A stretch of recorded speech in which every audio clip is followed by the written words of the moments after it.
Ketika seseorang naik dari level bawah ke level menengah, sebenarnya yang paling berubah bukan jabatannya, tapi cara berpikirnya.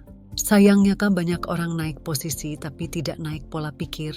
Di level bawah, Anda dinilai dari seberapa baik Anda mengerjakan tugas.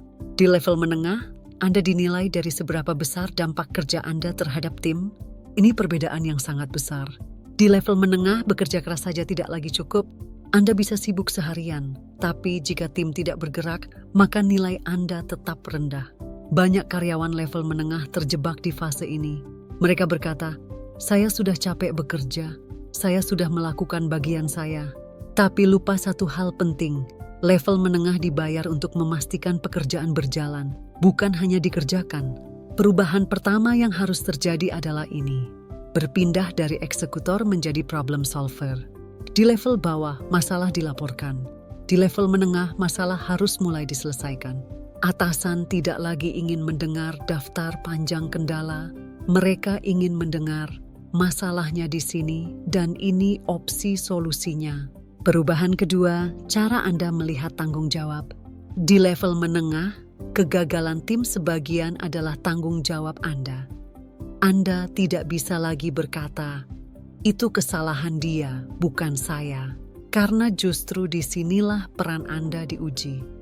Apakah Anda bisa mengarahkan, mengingatkan, dan menjaga ritme kerja tim? Perubahan ketiga yang sering tidak disadari. Anda mulai menjadi contoh. Cara Anda datang ke kantor, cara Anda bicara ke rekan kerja, cara Anda merespons tekanan, semua itu diam-diam ditiru. Di level menengah, Anda mungkin tidak sadar sedang memimpin, tapi orang lain sudah melihat Anda sebagai acuan. Jika Anda ceroboh, tim ikut ceroboh. Jika Anda disiplin, tim lebih mudah diarahkan. Inilah kenapa banyak orang gagal naik ke level atas. Bukan karena mereka tidak pintar, tapi karena mereka masih berpikir seperti pelaksana, bukan penggerak. Jika Anda saat ini berada di level menengah, pertanyaannya bukan lagi, "Apa tugas saya hari ini?" Tapi, "Masalah apa yang bisa saya selesaikan hari ini?" Di level menengah, skill tidak lagi soal teori. Yang dinilai adalah, apakah Anda bisa dipakai di situasi nyata atau tidak. Mari kita bahas skill wajib level menengah dengan contoh kasus yang sering terjadi di kantor. Kasus, atasan memberi target baru tapi tim di bawah Anda merasa keberatan. Karyawan level bawah biasanya hanya menyampaikan keluhan tim ke atasan. Karyawan level menengah yang benar menjelaskan target ke tim dengan bahasa sederhana, mendengar kendala mereka, menyaring mana yang relevan, lalu ke atasan, bukan hanya membawa masalah, tapi membawa ringkasan dan opsi solusi.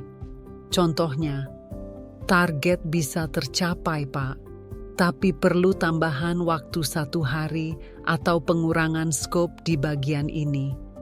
Itulah komunikasi level menengah. Kasus, semua tugas terasa penting, deadline saling bertabrakan. Karyawan level bawah panik dan mengerjakan semuanya sekaligus. Karyawan level menengah bertanya, mana yang berdampak paling besar jika gagal? Mereka berani mengatur ulang urutan kerja dan mengomunikasikannya ke atasan.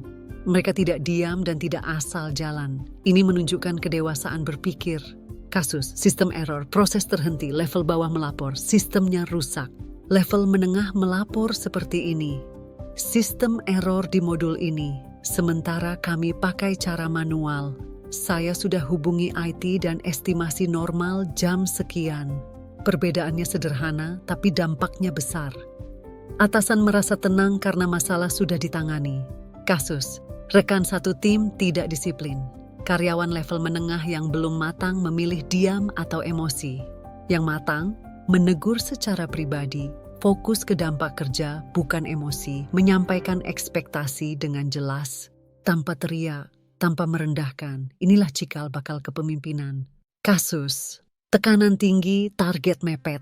Banyak orang terlihat profesional saat kondisi normal. Level menengah diuji justru saat stres. Nada bicara, cara merespons, cara mengambil keputusan. Atasan mengamati ini diam-diam. Semua skill ini punya satu benang merah. Anda mulai berpikir sebagai penanggung jawab, bukan sekadar pelaksana. Level menengah yang kuat membuat atasan merasa, kalau orang ini pegang, saya tenang. Jika Anda berada di level menengah dan bercita-cita naik ke posisi manajerial, ada satu kenyataan yang harus diterima. Atasan tidak mencari orang yang paling patuh. Mereka mencari orang yang membuat hidup mereka lebih mudah. Inilah perbedaan besar antara karyawan biasa dan calon manajer. Calon manajer tidak datang membawa masalah. Mereka datang membawa pilihan dan keputusan. Bukan menunggu disuruh berpikir, tapi sudah berpikir sebelum diminta. Pola pikir pertama calon manajer adalah ini, melihat pekerjaan dari sudut pandang atasan. Bukan hanya fokus ke tugas harian, tapi ke target, risiko, dan dampak bisnis. Mereka bertanya, kalau ini gagal, dampaknya apa ke tim dan perusahaan? Pola pikir kedua, berani mengambil tanggung jawab, bukan sekadar peran. Calon manajer tidak sembunyi di balik jabatan. Jika tim gagal, mereka berdiri di depan. Jika tim berhasil, mereka mendorong tim ke depan. Inilah kualitas yang dicari. Pola pikir ketiga yang sangat krusial, bisa mewakili atasan, bukan hanya membantu atasan. Artinya, keputusan Anda sejalan dengan arah atasan komunikasi Anda, mencerminkan standar perusahaan sikap Anda, mencerminkan kepemimpinan. Atasan mulai berpikir, kalau saya tidak ada, orang ini bisa menggantikan. Pola pikir keempat, berani berkata tidak dengan cara yang benar. Calon manajer bukan tukang iya. Mereka berani menyampaikan risiko, batasan kapasitas, dan konsekuensi keputusan. Tapi disampaikan dengan data, bukan emosi. Pola pikir kelima dan paling membedakan, membangun orang, bukan mengumpulkan pujian. Calon manajer sadar satu hal, mereka tidak naik sendirian. Jika tim Anda kuat, posisi Anda ikut kuat. Jika tim Anda lemah, Anda akan terlihat meskipun bekerja keras. Inilah alasan kenapa banyak orang pintar gagal menjadi manajer. Mereka hebat secara individu, tapi tidak bisa menggerakkan orang lain. Dan dunia manajemen bukan tentang siapa yang paling sibuk, tapi siapa yang paling berdampak. Jika Anda ingin benar-benar menjadi andalan atasan, tanyakan ini ke diri sendiri setiap hari. Apakah hari ini saya mengurangi beban atasan atau justru menambahnya? Jawaban jujur dari pertanyaan itu akan menentukan apakah Anda hanya karyawan level menengah atau calon pemimpin masa depan. Jika Anda sudah lama di level menengah dan karier Anda terasa mentok, kemungkinan besar masalahnya bukan di perusahaan, tapi di cara Anda bekerja. Orang pintar seringkali justru terjebak di level menengah paling lama. Kenapa?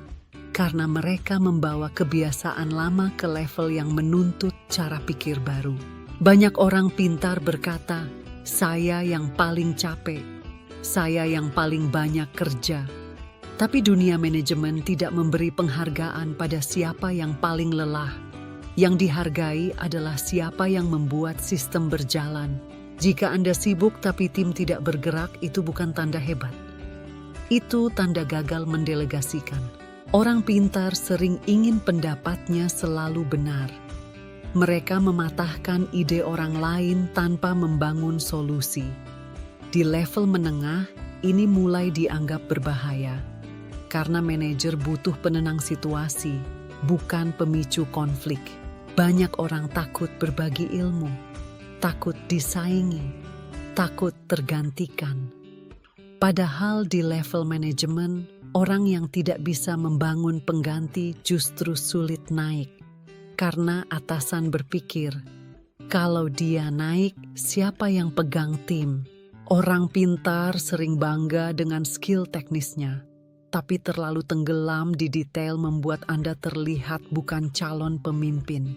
Manajer tidak dibayar untuk tahu semuanya, tapi untuk menentukan arah. Kalimat ini sering muncul. Di sini memang begini. Sistemnya ribet. Semua manajer tahu sistem tidak sempurna, tapi yang dicari adalah siapa yang berusaha memperbaiki, bukan hanya mengeluh. Tekanan adalah seleksi alam kepemimpinan. Nada naik, gestur kasar, sikap sinis, semua ini dicatat. Manajer boleh tegas, tidak boleh kehilangan kendali. Jika Anda jujur pada diri sendiri, mungkin 1 atau 2 kesalahan ini terasa familiar. Dan kabar baiknya, kesalahan ini bisa diperbaiki. Tapi hanya jika Anda berhenti merasa sudah paling pantas. Tidak semua orang di level menengah pantas naik ke level atas. Dan itu tidak apa-apa. Yang jadi masalah adalah ketika seseorang ingin naik jabatan, tapi tidak mau berubah cara berpikir dan bertindak. Level menengah adalah titik seleksi. Disinilah perusahaan diam-diam menentukan siapa yang disiapkan jadi pemimpin dan siapa yang akan selamanya jadi spesialis. Banyak orang gagal bukan karena kurang pintar, tapi karena terlalu nyaman. Mereka merasa, saya sudah lama di sini, saya sudah berjasa. Dunia manajemen tidak peduli masa lalu. Yang dinilai adalah siapa yang siap memikul risiko hari ini dan ke depan. Untuk naik ke level atas, ada perubahan yang tidak bisa ditawar. Pertama, Anda harus berhenti berpikir sebagai karyawan dan mulai berpikir sebagai penjaga hasil. Kedua, Anda harus rela disalahkan sebelum dipuji. Ketiga, Anda harus siap kehilangan kenyamanan demi tanggung jawab yang lebih besar. Jika 3 hal ini terasa berat, maka jujurlah, mungkin Anda belum siap naik. Sejawab pertanyaan berikut dengan jujur.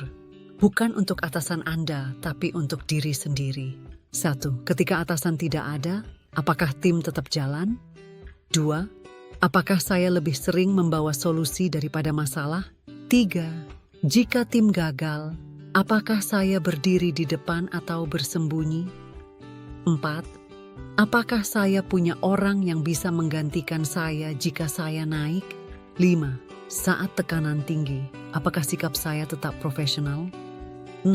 Apakah keputusan saya memudahkan atau membebani atasan? 7. Apakah saya fokus membangun tim, bukan hanya karier pribadi? Jika sebagian besar jawaban Anda tidak, maka jawabannya jelas. Anda belum siap untuk ada di posisi yang lebih tinggi. Dan itu bukan hinaan. Itu adalah undangan untuk berubah. Tapi jika jawaban Anda sebagian besar ya, maka bersiaplah.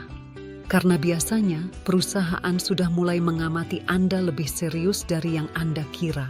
Level atas bukan hadiah. Level atas adalah beban yang dipercayakan. Dan hanya orang-orang tertentu yang dipilih untuk memikulnya. Kalau kamu ingin tahu fakta dunia kerja yang jarang dibahas, subscribe YouTube @Praktik Lapangan Bisnis sekarang. Aktifkan loncengnya biar nggak ketinggalan video terbaru. Dan jangan lupa follow Instagram dan TikTok @Praktik Lapangan Bisnis buat konten fakta, sisi gelap, edukasi karyawan, dan humor seputar karyawan. Kita bahas dunia kerja apa adanya.